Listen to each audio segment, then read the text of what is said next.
How can we improve our implementation of trauma-informed instruction?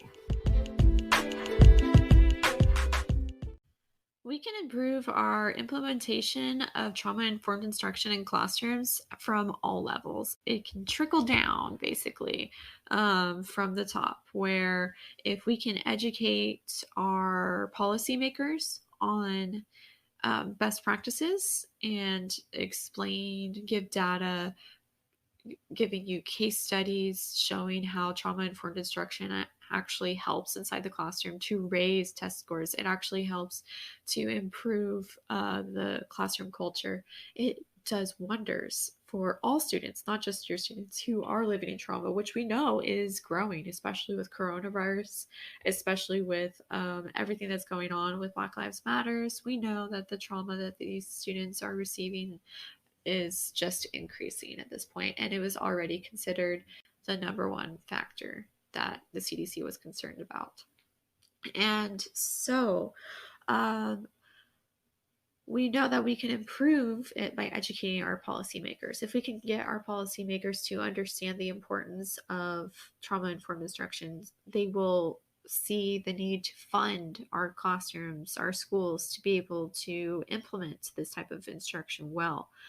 And they will probably, I mean, it's already happening. They're already creating social and behavioral or social and emotional learning standards, and it's starting to pop up in different states. I know that it's already happening in Washington. It's coming to Oregon probably fairly soon.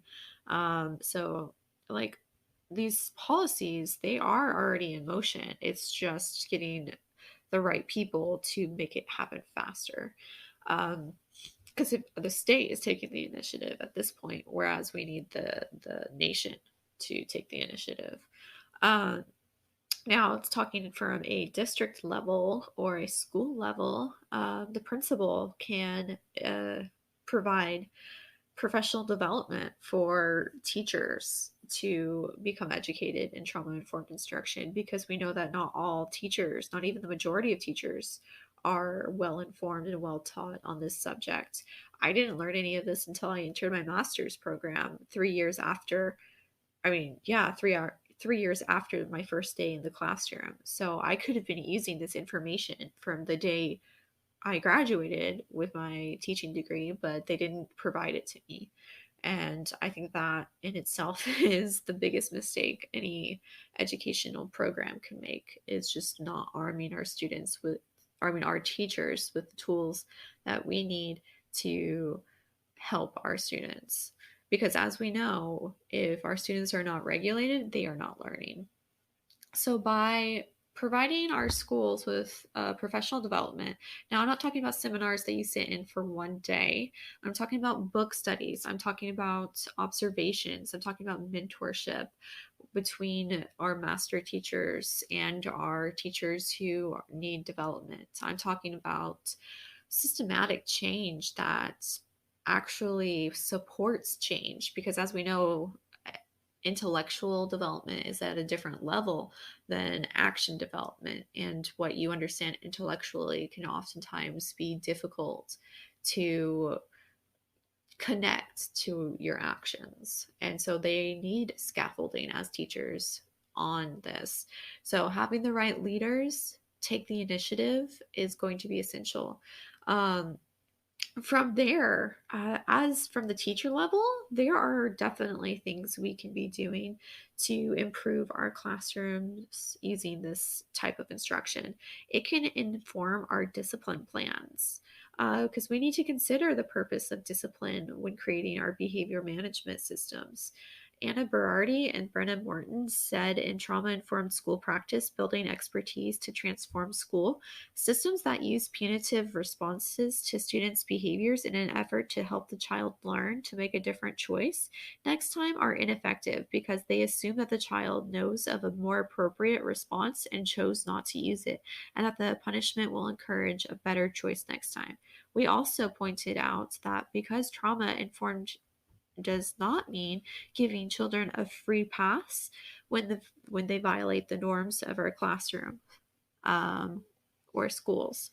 So that is them basically saying, like, even though we see their trauma, we're not giving them out to behave whichever way they want. We need to have behavior management systems. We need to have classroom expectations, but we also need to inform these expectations based on our students.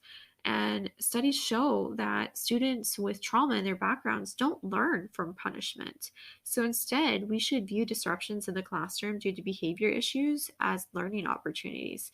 We could take the time to use our relationships with our students and those who are regulated or dysregulated to actually teach a social emotional lesson, providing coping strategies and conflict resolution techniques. Because, as we know, trauma informed instruction never harms a student. They're not harmed if they are not traumatized and they receive this type of instruction. It actually helps them because they start to develop self awareness. They start to monitor their emotions and the corresponding behaviors. They become metacognitive about what is going on with their emotions. And we provide them a sense to practice agency, which will set them towards a path of regulation for their future, even if they're not fully regulated today. And that's why Zero to Three, a nonprofit organization, suggests that you adopt a universal approach where you assume all children are trauma affected and need social and emotional learning, instruction, and support. So you can teach these skills. There's different programs out there that are free or very inexpensive that you could just add on 5 minutes a day, 10 minutes a day. Like these type of lessons, these type of expectations inside the classroom, they can make a world of difference for our students who really are not being reached in other ways.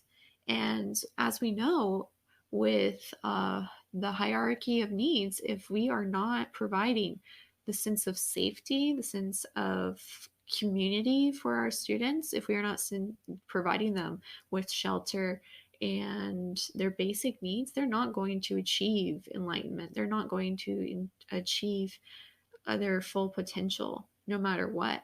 So, by taking the time to provide lessons for social emotional learning to inform our instruction based on their backgrounds, based on their trauma, we are going to see better results, both behaviorally and academically.